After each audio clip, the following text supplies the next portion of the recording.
911, what's for your emergency? Yes, I live at 85 Yale Farm Road. I think I need an ambulance. Okay, what's going on?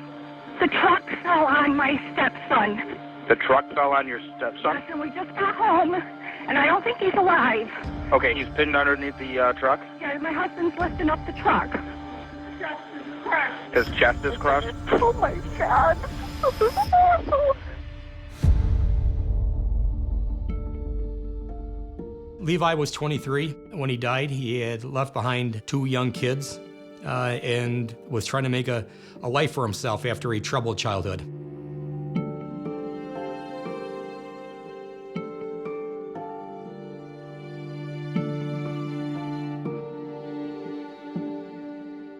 Levi married very young.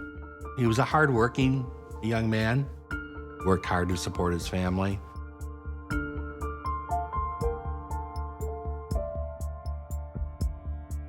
And I think most people would say, unfortunate, what a tragedy.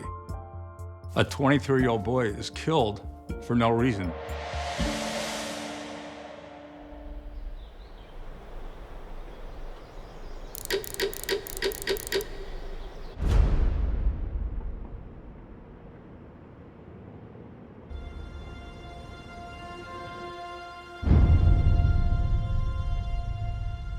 She said she had heard from Carl's second wife, Cindy Karlsen, and that Cindy had told her that she had left her husband and that she was afraid he was going to come after her, and that she believed that her husband had killed his son, Levi. It was really kind of hearsay at that point, but we decided to take another look at it nonetheless.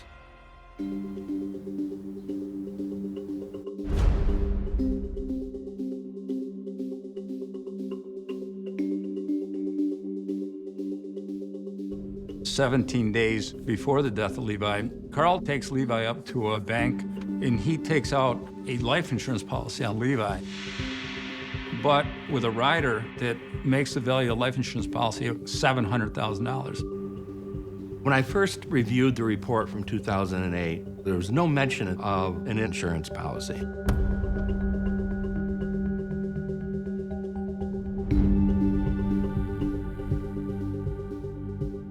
Of that money, Carl just spent money freely and didn't put away any savings for Levi's kids. We realized we need to take a look at this Carl Karlsen and see what this person's really like.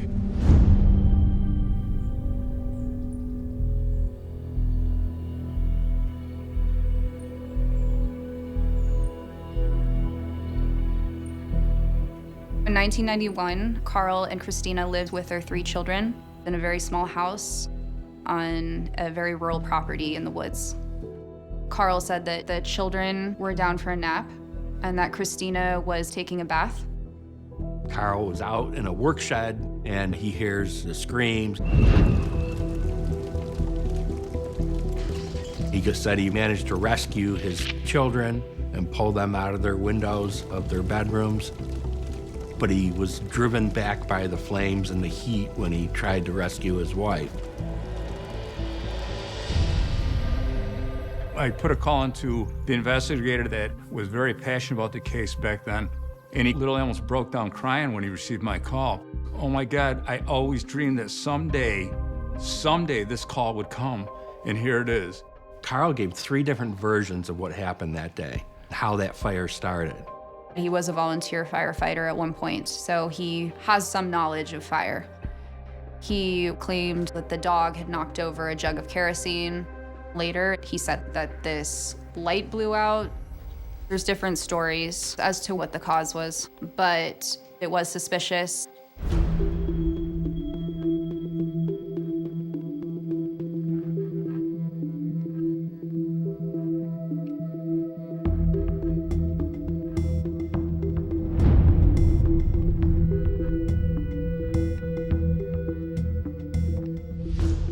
Carl claims that he had boarded this window up because the window was broken.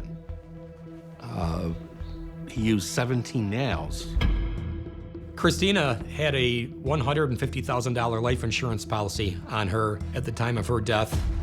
Carl got the money and used it largely to finances moved back to New York and kind of start over again with the kids.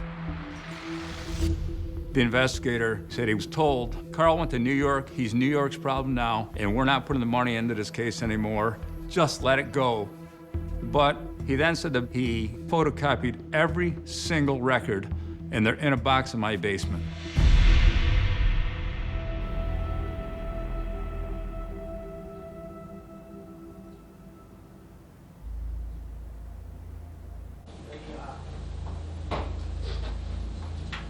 Go ahead and have a seat.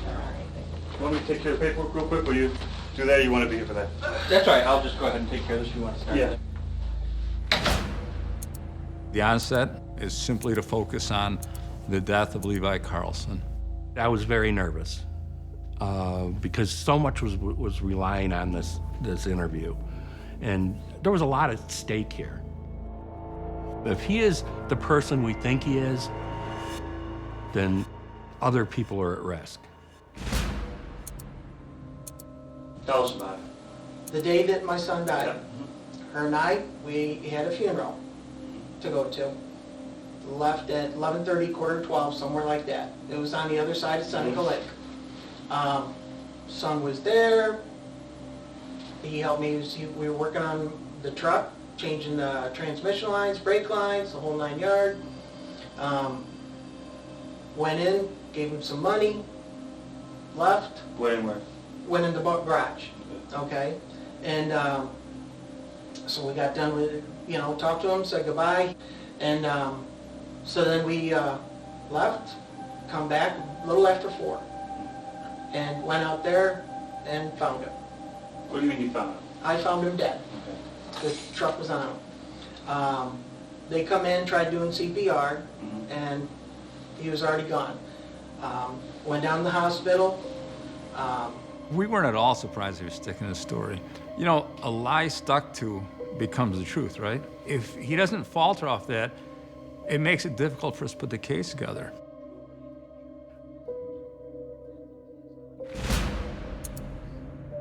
We talked, if nothing else is working, we can try some deception. Now, when you use deception in an interview, it's allowable to a point, but where that point is in a gray area, so you're taking a risk when you do it. There is a big problem. Now, we already knew there was no concrete time of death on this case. Tom came up with this concept that through medical technology, we were able to tell exactly what time he died, and we knew what time Carl had left. And I wish I could say he died in your presence. But when you walk back in there, if you're telling us the truth and saying you had a conversation with him, you're lying because he was dead at that No, time. I had a conversation with him, I'll tell you that. Okay. Well, he was either dead when you walked in there or as you walked out. That's fact. You're feeling the pressure and you are not able to tell the truth right now. If you really truly felt like what you did was right, and which I think you did in a minute. All right, I did not kill Levi. There's no way I could have. But he was dead when I went in there. Okay. Tell us about that. Good, Carl. You're doing great, buddy. I think he's not crying here. He's trying to put on a show for the camera and for all of us that he's emotional here. But the walls are closing on him. That's what his body language is telling us. Do you mind if I stand back up again? No, I don't mind. John's connection with Carl is almost like a father-son relationship that started early on into this interview. We know that we have our best opportunity to get to the truth by leaving John in that room alone. I let him down, I walked away. And I lived with that for 4 years. You guys somehow, pulled that out of me. And in a way, it's been a relief. Good. It should be relief. But I could never hurt him. I couldn't. You did. Carl, it's all right. Come on. You're that close, man. You're close. Come on. Let it out. Let it out. I could tell he's ready to tell me something really big here, and gave him all the encouragement I could. Come on. I'll walk with you if you do. What are you going to do for me? I'm going to stand up and say this wasn't premeditated, cold-blooded murder, that it was just something that happened. It happens sometimes, Carl. That's what I'll do for you.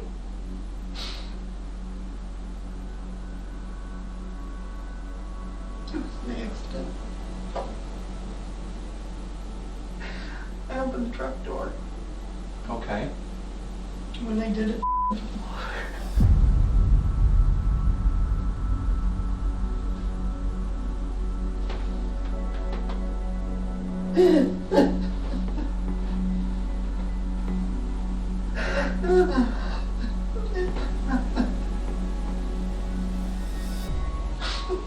and if I'd hit the box underneath it, it wouldn't have happened. Carl, it was just an accident. Why'd you try and hide it? He comes out with his final version that he caused the truck to fall on his son and then basically walked out and left him dying on the floor. Carl Karlsen is a sociopath, pathetic human being, and he was a budding serial killer.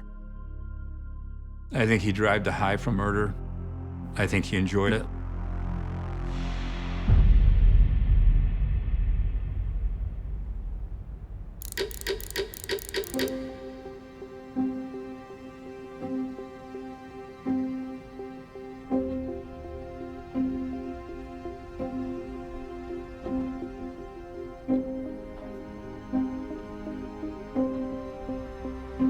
This wasn't a job, this case.